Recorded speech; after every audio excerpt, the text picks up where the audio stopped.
Salvi, Assistant Professor, Department of Pharmaceutics, Smriti College of Pharmaceutical Education, Indore. Today we are going to start with the topic solubility analysis. In pre-formulation studies, we already had discussed about the bulk characterization. After that, we had started into previous video solubility analysis. In previous, we had discussed about the solubility analysis, in which we had discussed about the solvents and analytical methods through which we can find out the concentration of drug into the samples. Now, today we are going to start another topic into the solubility analysis, that is pKa determination.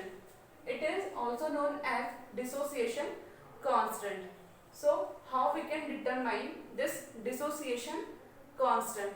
So, first of all, we talk about the weak acid and weak bases.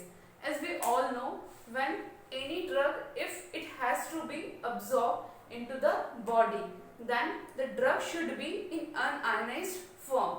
If the drug will get ionized, then it doesn't cross the cellular membrane, or it will not properly absorb into the body. So, whenever there would be any weak acid or weak base, they will get partially ionized into GI fluids. So, generally they go into the stomach or GI fluid, and at there they get partially ionized, and if they get ionized, then they won't properly absorb into the body. So, generally unionized molecule get absorbed quickly. Those molecules which are in unionized form, they will get absorbed quickly.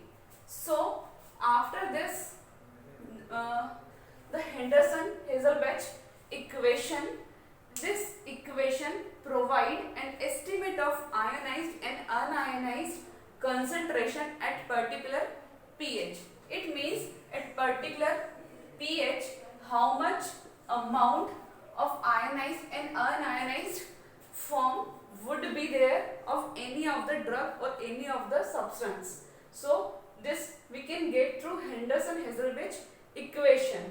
So, for acidic drug, this equation would be that this is a weak acid Ha plus water molecule, then the reaction would be reversible, then this will produce one hydronium ion and strong base would be there.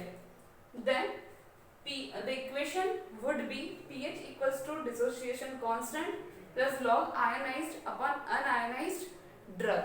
This equation is for acidic drugs, and for the basic drugs, this is your weak base, and when this weak base react with the hydronium ion, this will give you strong acid and one water molecule. The reaction would be reversible.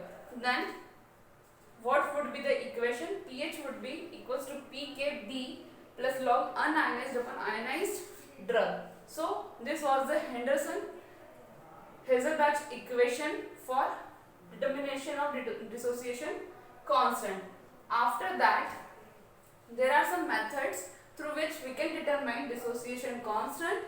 So, which are the methods? First is detection of spectral shift by UV or visible spectrophotometer at various pH. Then, advantage of this UV method is through this we can determine very dilute solutions. Then, second thing is potentiometric titration.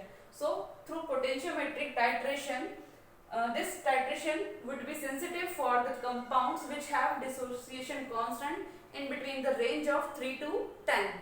So, this was the advantage of potentiometric titration, and there is a disadvantage of this potentiometric titration, that is it cannot be suitable for the precipitation of unionized form occurs during this titration.